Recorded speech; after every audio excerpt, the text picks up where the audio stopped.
Thank you very much, Christy, for your kind introduction.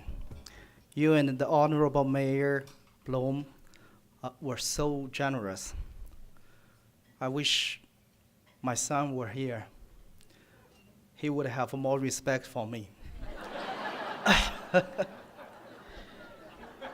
And I was happily surprised to find such beautiful place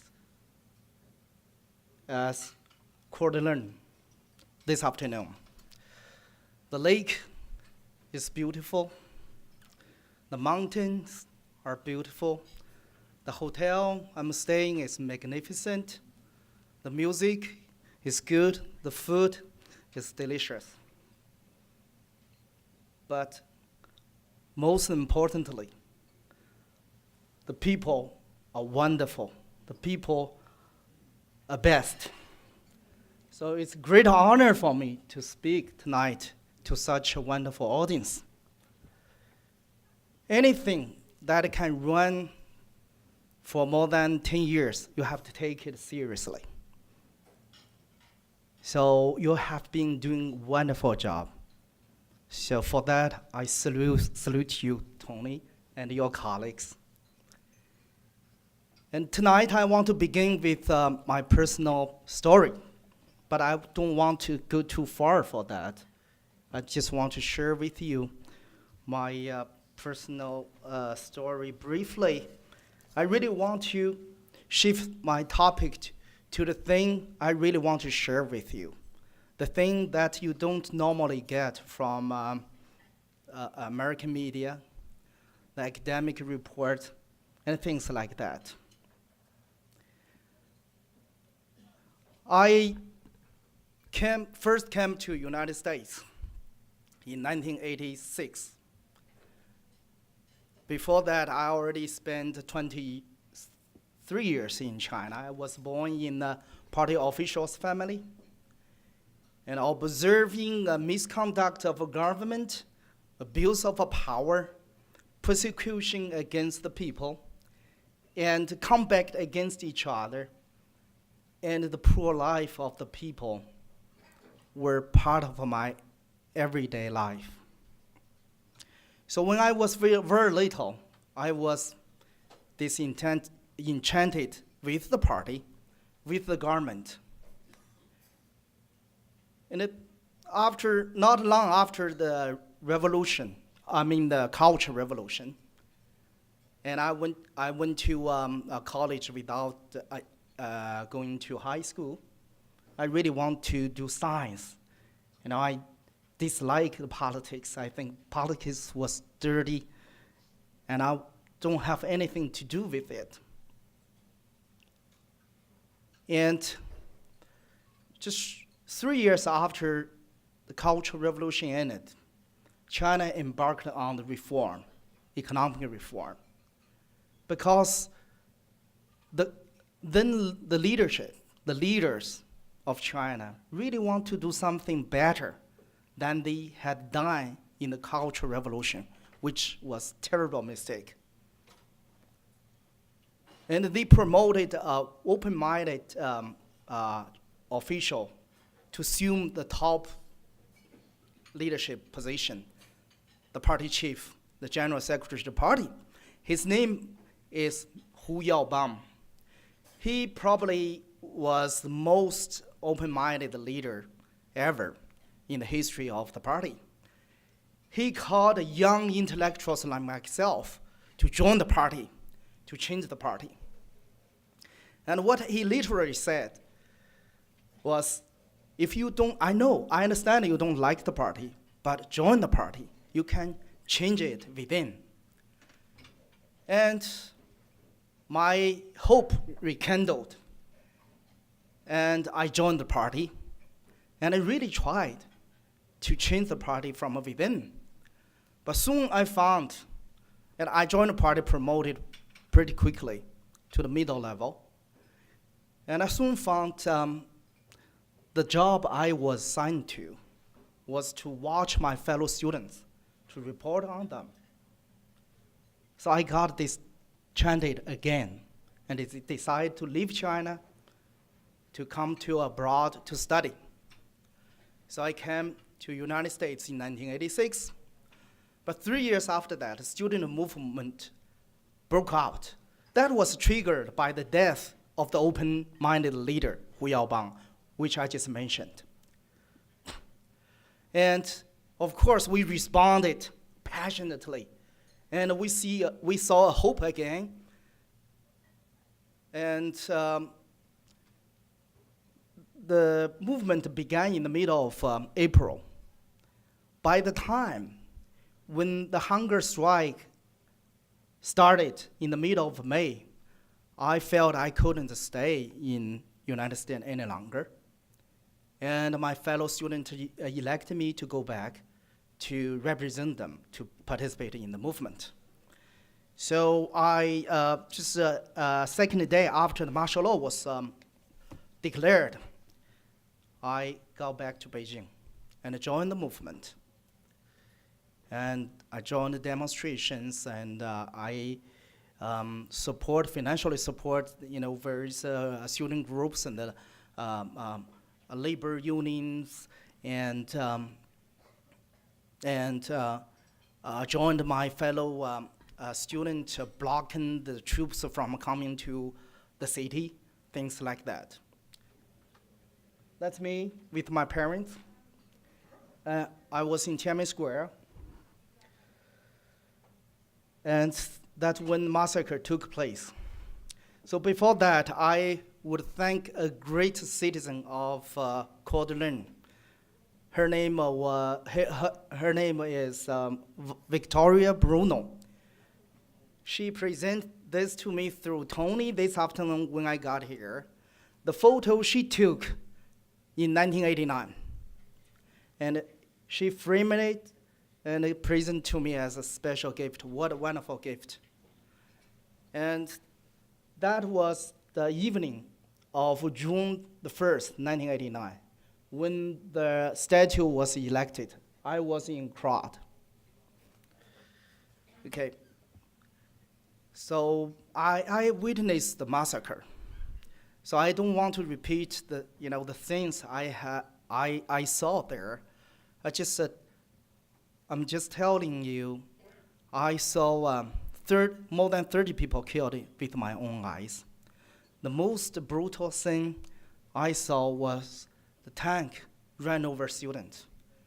And after the tank ran over, we collected the 11 bodies. I used to keep a photo of 2 students just run over. But so many people want to use that photo one after another. I don't know where did the photo end up. That was me when the troops moved to Tiananmen Square. And 3 days after the massacre, I managed to escape China. But I was privileged. Remember, I had already been in the United States with a passport, which was a big thing back then. And I had a visa, a US visa, to come back. And the only thing I didn't have was airplane ticket, seat assigned. I even had airplane ticket. So it was much easier for me to leave China. So I managed to leave China with the help from friend and came back to United States 3 days after the massacre. And I testified a few times at a congressional hearing on the massacre. And I continued my education. The one with the beard was my thesis advisor at UC Berkeley, Professor Pugh. And I continued my activism. And I helped found a few organizations, and one that is called Foundation for China in the 21st Century. Through that organization, I did a lot of work, and I continued my education from Berkeley and taught mathematics and Harvard. And during all the time, I didn't spare a single day in my work to advance democracy in China. I just want to make a long story short. And in 2002, I received phone calls from China from those leaders who were leading a labor movement in China, especially in the northern east part. They called me for the nonviolent strategies, which I had written extensively and advocated relentlessly. And I wrote a few things for them, but I thought about it. Why I just go back? Why not just go back to help them on the ground? And by that time, I had already left China for 13 years. My passport expired. The Chinese embassy had denied twice my application for renewal of my passport, literally deprived my right to return home. I wasn't alone. Many my fellow dissidents who lived in United States and other countries were deprived of the right to return home. It had become a big issue how we go back home, how to go back home and integrate with the democratic force back in China. So I thought about it, and I need to go back to first help my compatriots, especially those who were leading the labor movement with a nonviolent struggle strategies. And number two, I want to call international attention to the issue of the right to return. And I didn't have any travel document to go back, so I used a friend's passport, and I managed to enter. And sorry about that. I was aware of that was an illegal thing to do, but that's the sort of thing I had to do in this civil disobedience action. So I chose to do that. And I was okay for 2 weeks, and I helped. But I just share with you a little, the feeling, the strange feeling when I got back. When I was in the United States, before I went back, I felt powerful. I could do anything. I had well learned and thought about strategies for many years already. But once I got there, I felt powerless. I have to care. I have to be worried. I had to be worried the things I had not have to in the United States. All the time I worried if anybody is following me. And, I was followed everywhere, and I will end up in prison, things like that. So I felt powerless. But in any case, I did some work there. I should give me a little credit. But my original plan was to stay there for 2 weeks. So quickly, so the time expired, I had to leave China. But I planned to leave China through the southern border, the place share board with Burma, and through Burma to Thailand. Remember, I didn't have a travel document. I had to do something illegal to leave China again. But unfortunately, I stayed much longer than I originally planned. I got arrested at Kunming Airport. That was a mistake, to choose Kunming Airport. If you know what, that area, Kunming Airport is the airport the drug traffickers traveled in and out most. So the security personnel are specially trained to figure out, whether you use a legal document or not. It just took a girl a couple of seconds to figure out I was using a fake identification card. And they took me into custody. Soon they found who I was. And 12 days, they took me to Beijing. 3 police officers accompanied me in the airplane to Beijing. And I was kind of relaxed because in Kunming, the Yunnan province, usually they rarely get a chance to catch a big fish. So they treat me like a big fish, although I'm an enemy, but I'm a big enemy. So they even carry luggage for me everywhere. So I relaxed. I think so. I felt great to be arrested, and they even treat the enemy with great respect. But when I got to Beijing, the capital city of China, the thing was totally different. Beijing is a big city. They even detained Mao Zedong's wife. They even detained, imprisoned the president of China. And president of China was tortured to death during the Cultural Revolution. So I was no longer a big fish there. So when I got out of the airplane, I was blindfolded. That's the first time I felt fear. The fear just went to every cell of my body. And I couldn't help thinking the wild things like, what are they going to do? They will take me to a place where nobody knows it is and shoot me to death.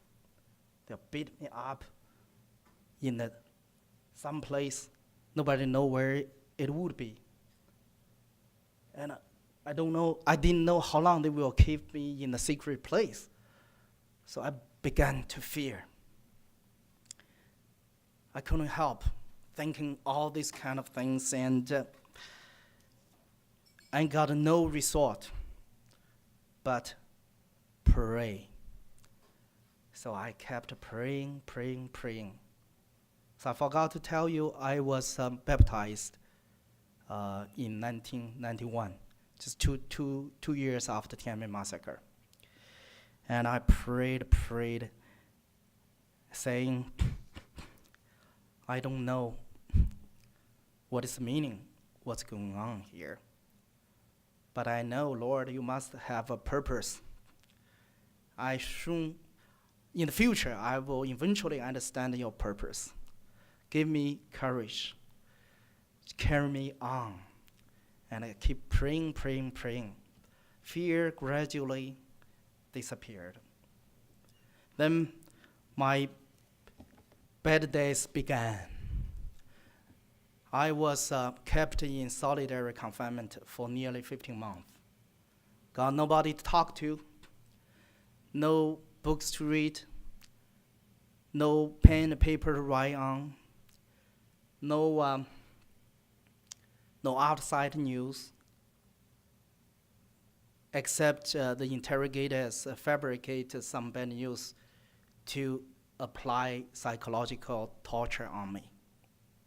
My kids were under their custody. My father was dying, kind of news for me. And I was worried, anxious about everything, regret why I should have made this trip. Why?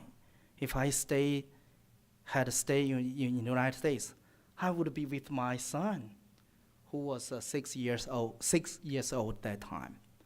I would be with him, playing in the garden, at the movie theater.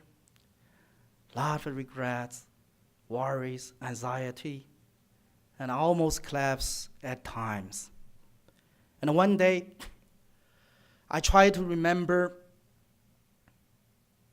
a long English word. To my dismay, I found I couldn't. I began to worry. I was worried that I would lose my memory forever. So I decided to do something in my brain. So I wrote poems. I increased my brain exercises by writing poems. So I wrote poems in my head, and every moment I try to remember what I had written before, and change a word here, change a word there, and switch lines, things like that. In that way, I wrote more than 100 poems, long and short. At the end of this speech, I will read one of them to you. And when you were by yourself, without anybody talk to, no outside information, one can easily lose hope. I lost hope, and I couldn't help thinking of things like my family has already abandoned me. My friend had already forgot me. Nobody actually cared where I was, and nobody worked on my behalf for my freedom. Until one day, that was 15 months after I already in prison, my legal counsel came to visit me in prison. That's the first time he was allowed to visit me in prison. And that was made possible by the UN resolution. He came to see me, telling me there's outpouring of support internationally. US Congress, the White House, Harvard community, Berkeley community, and rights groups, my friends, my family. See this photo, my wife lobbied all the way to the White House. Standing beside her were two congressmen, bipartisan effort. These two Congressman Barney Frank and Congressman Cox spearheaded a congressional effort to work on my case. And both houses passed the resolution, unanimously passed the resolution, demanding my immediate release and unconditional release. President Bush raised 3 times my case to his counterpart. So did Secretary Rice of State. And Secretary Paul of State before Rice raised my case once. And the US ambassador to Beijing raised my case not once, not twice, not 3 times, more than 60 times. So when I heard this, I got encouraged. And you can imagine how much it meant to a man who got no freedom, just powerless, and no information, even got nobody to talk to. So I really got encouraged and began to think of something like I have to do something good in prison to protest, to help my inmates, to defend the rights not only myself, but that of my inmates. So I did a lot of human rights work while I was imprisoned. And with the international outcry, I finally, I was offered a few times early release, or I turned down, because they came with a precondition that I had to leave China right away. Remember, one of the purposes I went back is to call international attention to the issue of the right to return. And I want to make a statement that I am a Chinese citizen. I have every right to choose when and where to leave China. So I have every right to stay in China if I choose to. So I served my full sentence, that is 5 years, to the last day, without the pressure without the support from the international community, I could easily be sentenced to 10, 15 years, even life imprisonment. So when the sentence came, they came as a surprise to everybody. And I was actually very happy. Oh, only 5 years. But sad to say, but I served my full sentence, and I walked out as a free man, so-called free man. But they didn't give me any travel document. But I stayed in China for 4 months, became very active. They got really worried. And in the high-level meeting between the Chinese and the US government, Secretary Paulson raised my case, asking why give him a passport, let him come back to the United States, have a reunion with their family.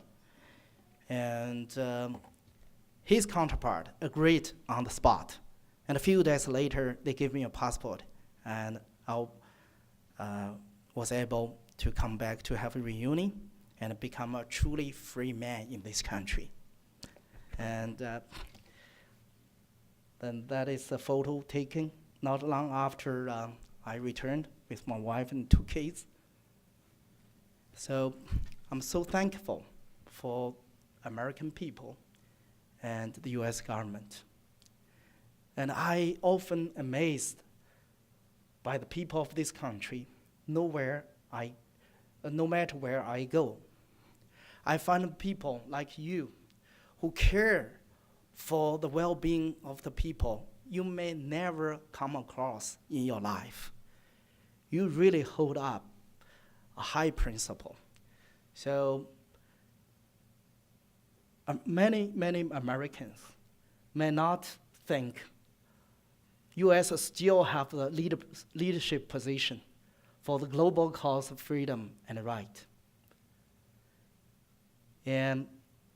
But I tell you the truth, the people around the world still look up to the U.S. for the leadership. Just recently, I give you 2 examples. One is recently, a high-ranking official in Chongqing City, who was a police chief. He had been considered a hero, anti-American hero. But when he found that his boss wanted to persecute him, he chose to enter U.S. consulate in Chengdu for protection. Even he understood where he can find justice and fairness. This is quite a recent story. And another story I heard while I was in prison, it was about a young man who was 21 or 22 years old. He committed a crime of stealing a few motorcycles, but he received a death sentence. When he was taken to execution, he told his inmate, he said, if I have a next life, I have to make sure where to be born. If I see the 5-star flag, that is Chinese flag, I refuse to be born. But if I see American flag, I'll be happy to be born.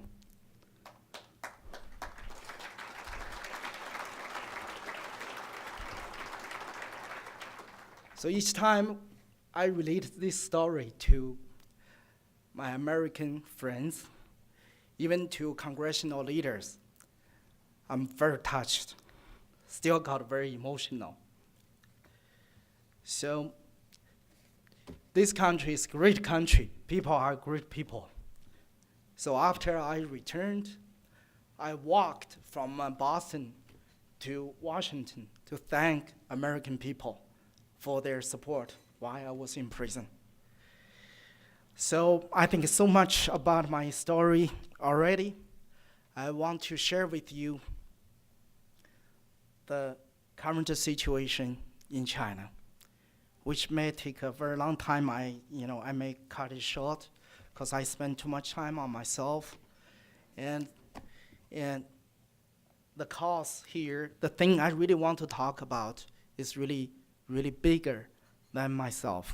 That's something I really want to share with you.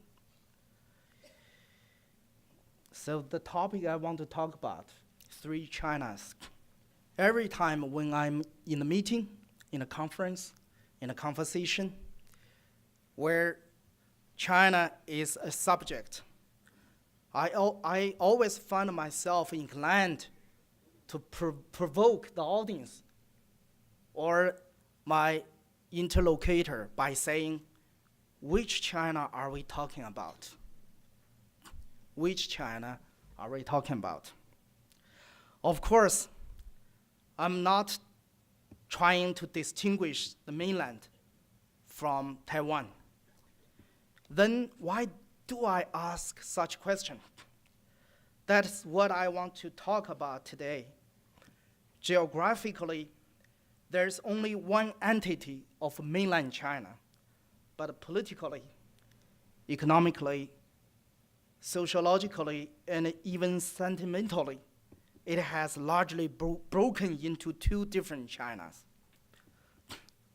We have not forgotten the movement of 1989, which stood against the government corruption and stood for democracy and freedom. This movement was widespread, but ended in bloodshed.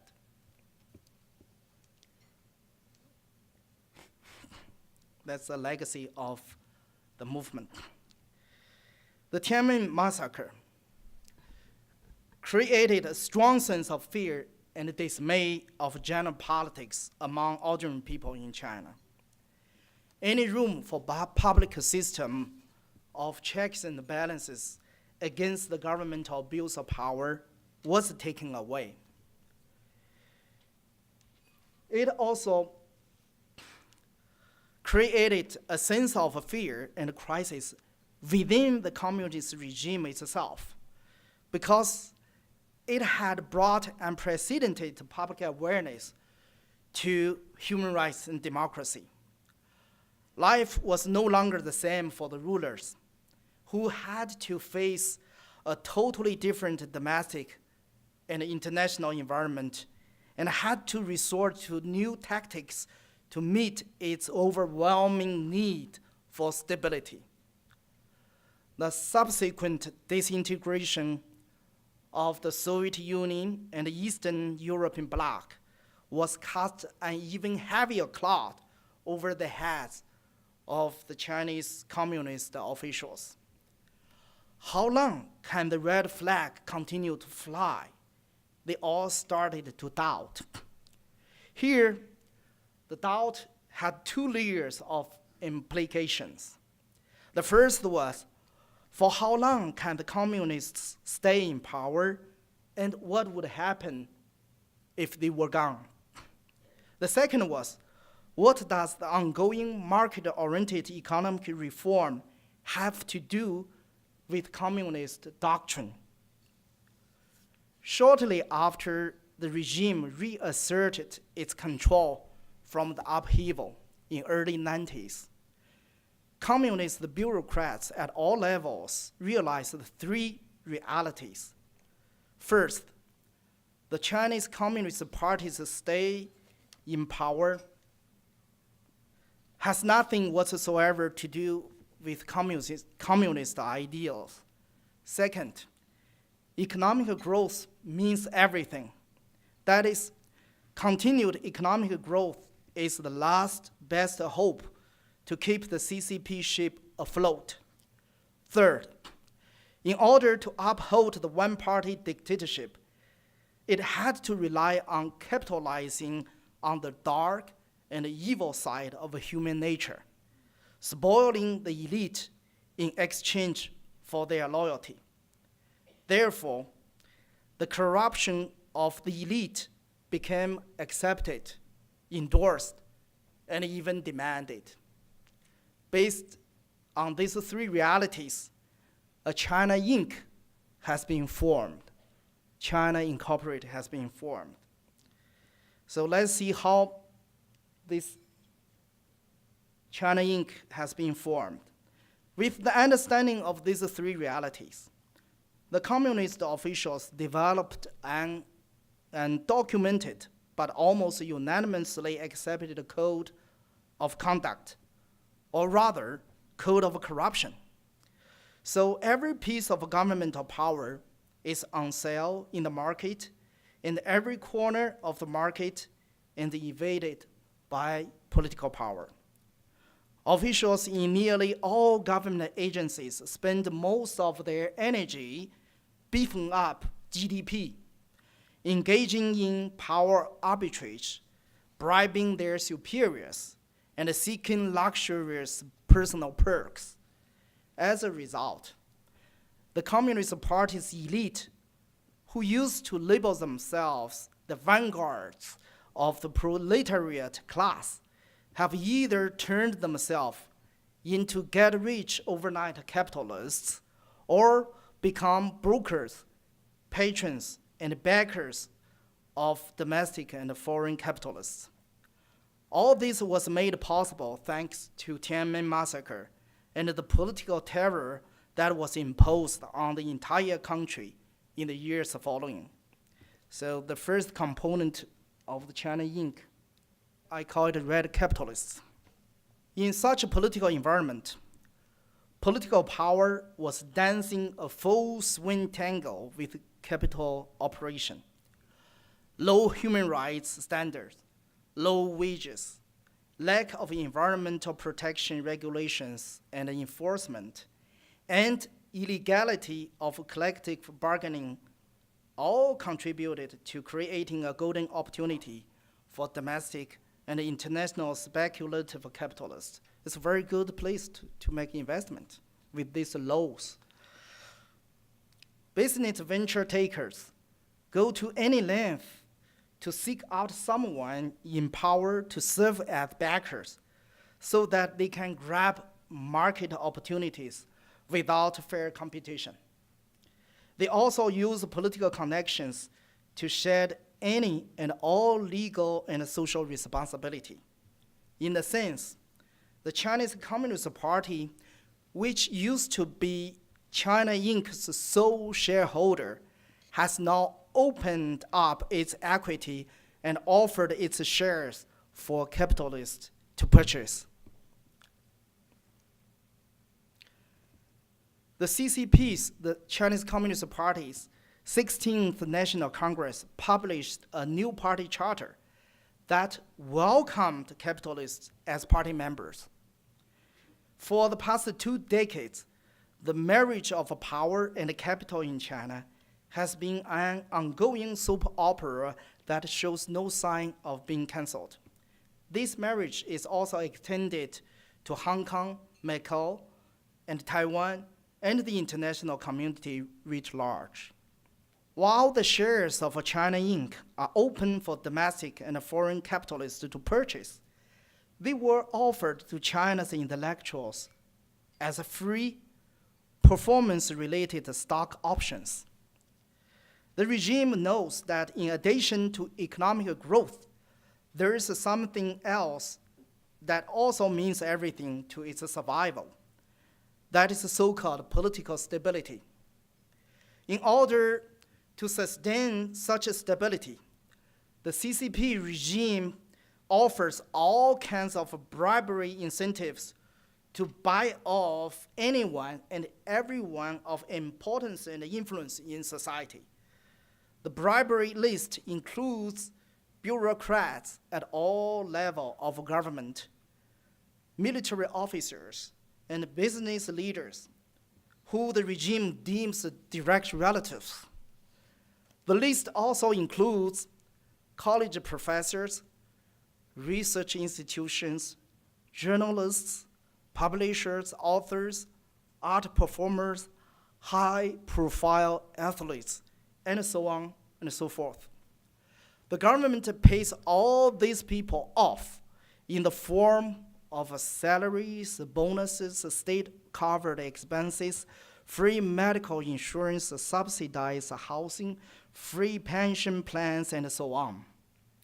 Laws and policies more and more favor this group of people in exchange for their recognition and acceptance of the political status quo. Such a policy of co-opting and buying off potential opposition among the elite is quite effective in conjunction with high-pressure purchases and persecution after the Tiananmen massacre. The cruelty of political reality created terror in the minds of intellectuals as psychological deterrent. As time went on, fear turned into cynicism, becoming increasingly indifferent to what was right and what was wrong. Indifference and hypocrisy rapidly became a new fashion that almost the entire modern Chinese intellect tried to follow. This, coupled with a piece of the action in China Inc., made many intellectuals who had once been independent and once been considered the conscience of the society softened up their position against the post-Tiananmen status quo. In short, in today's China, power, political elite, capital, economic elite, and intellect, social and cultural elite are bonded together with corruption as adhesive to form an alliance that maintains the existing political order. This alliance owns and runs China that maintains the existing political order. This China Inc. has been dazzling the entire world with its wealth, might, and glory. These shareholders dominate public discourse. They can make their voices loud enough so the outside observers believe that they represent China, that they are China, the whole of China. But the truth is, there is another society named China, a society constituted of over 1 billion Chinese who are virtually slave laborers working for China Inc. Here you go. On one side of the coin is the elite cooperated China, and the other side is what we call the China of citizens. Excuse me for my language. It's not citizens, it's citizens. I try to minimize using this term to show my respect for my compatriot. Of course, you cannot find this word in dictionary, and neither in the official elite cooperative China language. Here is an illustrative Chinese story. On October 29th, 2008, 8 p.m., in the evening, a government official, Party Secretary Lin, violently harassed an 11-year-old girl in front of her parents on a busy street in Shenzhen, one of the most modernized cosmopolitan cities in China. When the girl's parents tried to stop him and passers-by protested against him, he shouted, "How dare you get in my way? Do you guys know who I am? I am a representative from the Central Ministry of Transportation in Beijing. I'm ranked as high as your mayor in the government. You guys are as dispensable and worthless as a piece of shit in front of me." The incident This incident and Secretary Lin's language quickly circulated on the internet. And since then, numerous people have sarcastically begun calling themselves Chinese citizens to show them discontent, to show their discontent and despair. Let's see how these two China diverge. It's a polar structure. Number one, China Inc. possesses all the political, economic, and social and cultural resources in China. Number two, the rules of the game at all levels in China are set by elite who also officiates the games. In just 2 decades, China achieved a polarization of the country with unprecedented speed. Data show that at present, 0.4% China's households possess 70% of national wealth. The material well-being and luxury enjoyed by this 0.4% is second to none in the world. However, the billion ordinary people benefit very little, if any, from the fruit of this economic growth. Recently, a Chinese scholar named Liu Zhirong did thorough research on world salary levels and on social security safety nets. He found the following. China's minimum wage is only 15% of the world average, ranking 159th globally. The minimum wage's contribution to GDP also ranked 159th globally, behind 32 African countries. On the opposite end of the spectrum is China's tax misery index, that is defined tax burden minus benefit received. This index, China's index, has ranked second or third for several years in a row in the world. These data do not take any undocumented but heavily and widespread phase or uncompensated property takeovers into account. Number three, citizens are by no means citizens, as they are unable to enjoy basic benefits or constitutional warranted civil rights. In China, discriminations against them are open, legal, institutionalized, and all-inclusive, spreading into fields of politics, business, culture, and education. The underclass people, whether they live in urban or rural area, have no say whatsoever in any local, regional, or national public affairs that may directly affect their interests. With the judiciary system as it is constituted under dictatorship, people have no recourse to have their grievances redressed when their interests are hurt and or their rights violated. Number four, the elite's monopoly on power, capital, and information, and its insularity makes mobility between two Chinas nearly stagnant. The commonly accepted way to gain a position in the government is purchase it with a large sum of cash. But this is just the transaction between a member of a political elite and a member of economic elite. The underclass can seldom go anywhere only by virtue of their talents and hard work. Number five, the two Chinas no longer speak a common political language.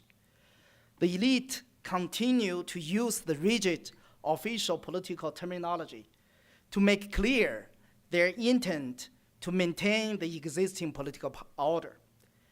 Under the cover of such rigid language, the unspoken rules of mafia operating by the codes of the jungle governs all transactions.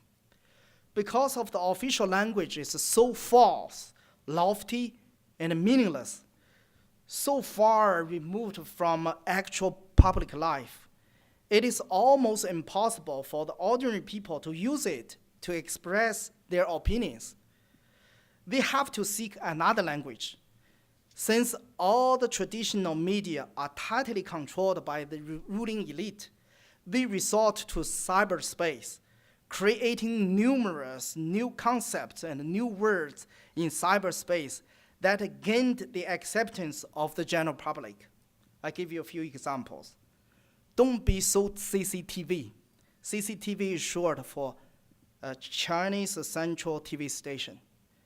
Don't be so CCTV means don't be so hypocritical. TG, initials for Tugun, meaning uncivilized communists in Chinese. River crab. River crab is homophone for the political buzzword harmony. Top movie star, nickname for Premier Wen Jiabao, who likes to weep in front of a TV camera from time to time. Number 6, the two Chinas have almost no common political life, no common political language. This one's no common political life. Political participation channels for non-elite Chinese nationals are completely blocked. The government tried to use the hollow language and ceremonies of patriotism to bridge the gap with less than satisfactory results. Events like the Olympics, National Day, and the World Expo are just pastimes for the elite. During these events, the government shows extreme distrust for its citizens, who are kept out by means of martial law. The two Chinas are so divided that it is difficult for ordinary people to meet and talk to a government official of as low level as a town manager. They have gradually realized that the country the elite patriot love really has nothing to do with the society they are living in. Number 7, emotional division. The underclass people grow more and more distrustful of the elite. The phenomenon of so-called hatred toward the rich and hatred toward officials clearly demonstrate this mentality. In recent years, China's official media has adopted a new phrase, conflicts caused by non-stakeholders. This is too wordy.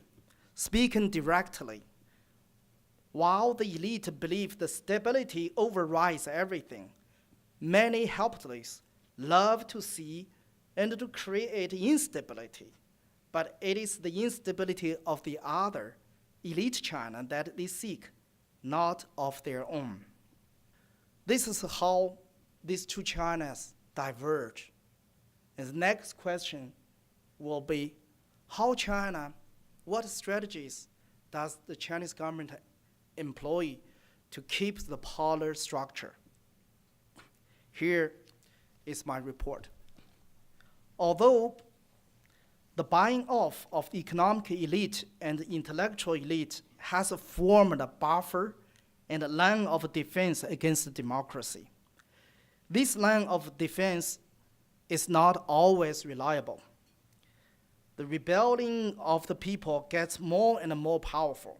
Currently in China, there are about 180,000 public protests with more than 100 participants each year, or once every 3 minutes. The government has no effective way to handle this other than increasing the police force to prevent the protest from becoming transregional. Every province has set up a branch in Beijing, staffed with police officers and hired thugs and gangsters to intercept petitioners. These branches also ran their own private detention centers, so-called black jails. For the last years, the manpower, equipment, budget, and the salary of policing has grown tremendously. Based on experts' estimates, there are at least 550 to 600,000 people's armed police and various other forms of police and para-police are on the payroll. The Chinese local governments run more and more like mafias. They hire local gangsters to become their hatchet men and informants. In a recent interview with the official Xinhua news agency, the assistant sheriff of Kelu County, Inner Mongolia, disclosed that there are 12,000 informants to help the police maintain stability in this country, whose population is only 400,000. Some experts said that in first-tier cities such as Beijing or Shanghai, and ethnic minority areas such as Tibet and Xinjiang, number of spies is even greater. Extrapolating for the Kelu city ration, there are at least 39 million informants nationwide. 39 million informants nationwide. This coupled with 550 to 600,000 police force formed a heavy net of police over the people. I must emphasize that I use this two China's argument to show China's structural reality.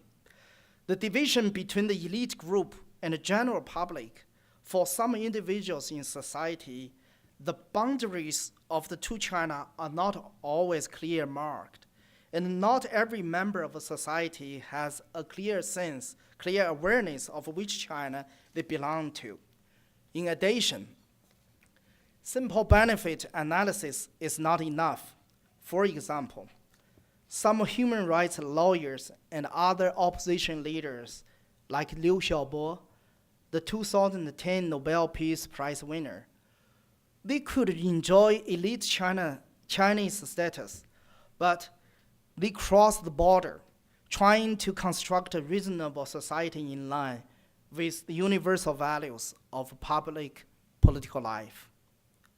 But the Chinese government is afraid of the possible integration between the two societies based on justice.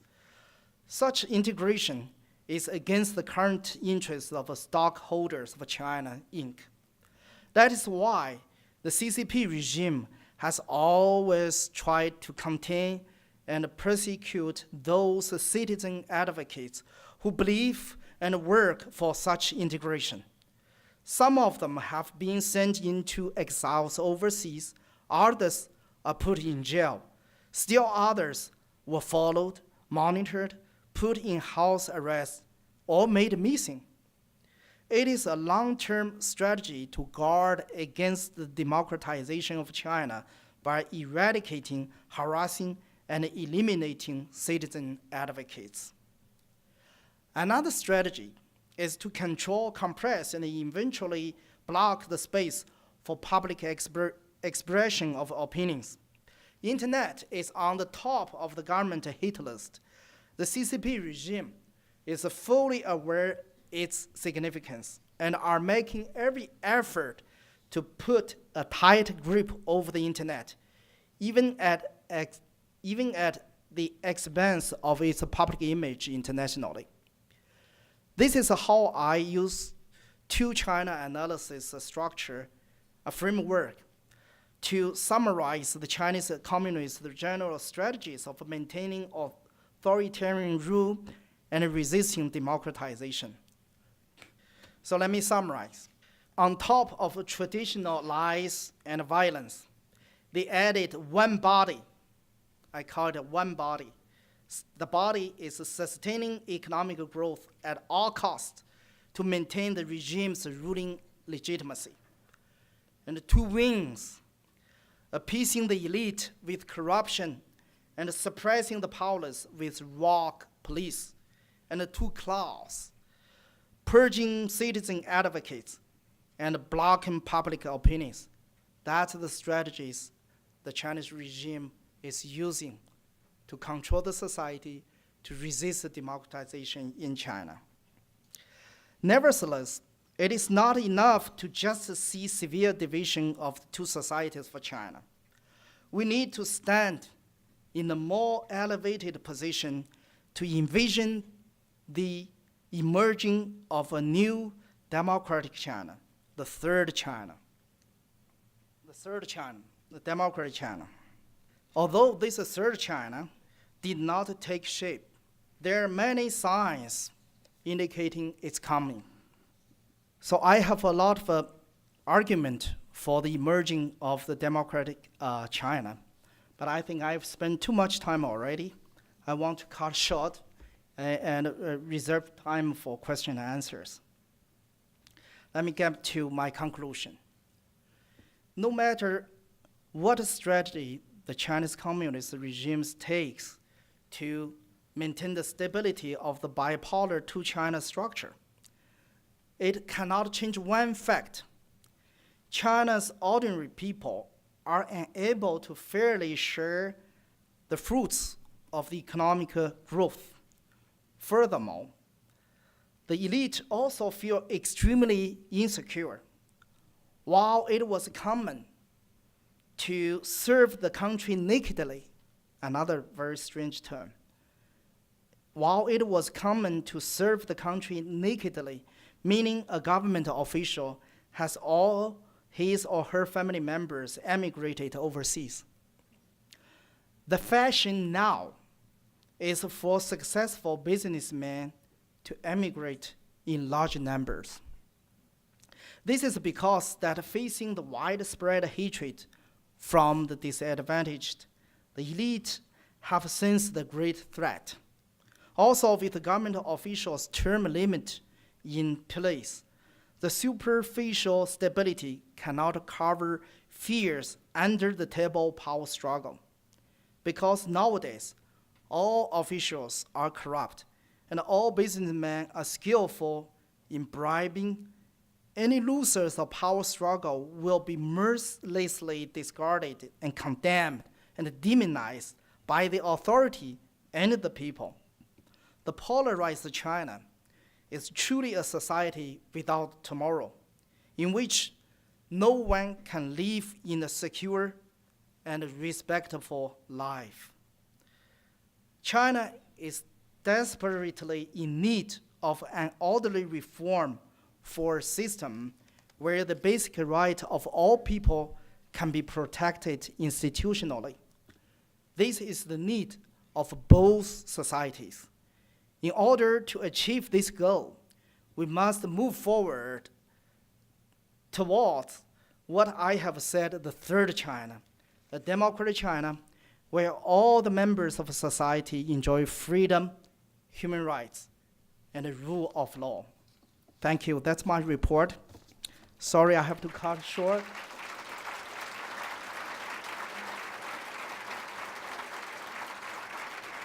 And one poem. Okay. So as I promised earlier, I read one poem to you. The poem I wrote after I was imprisoned for 5 months. And we had the first anniversary of 9/11. So this one was written in commemoration of 9/11.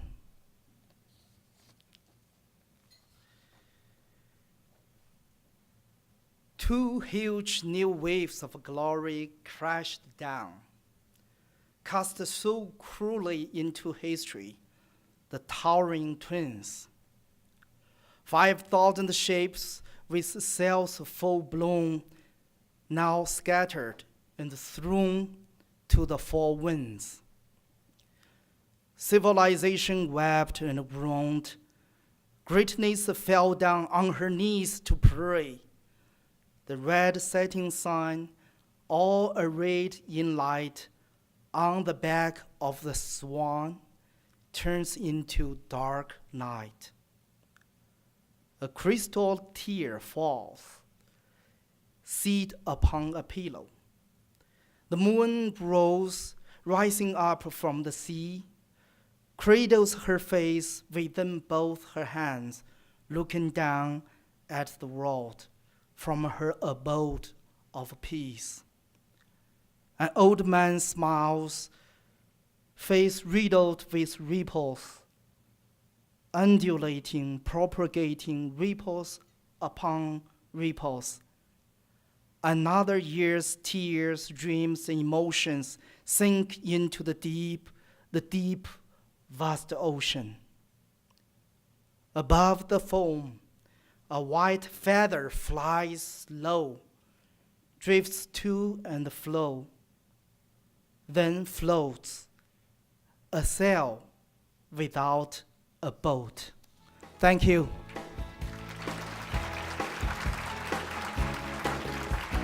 Thank you very much.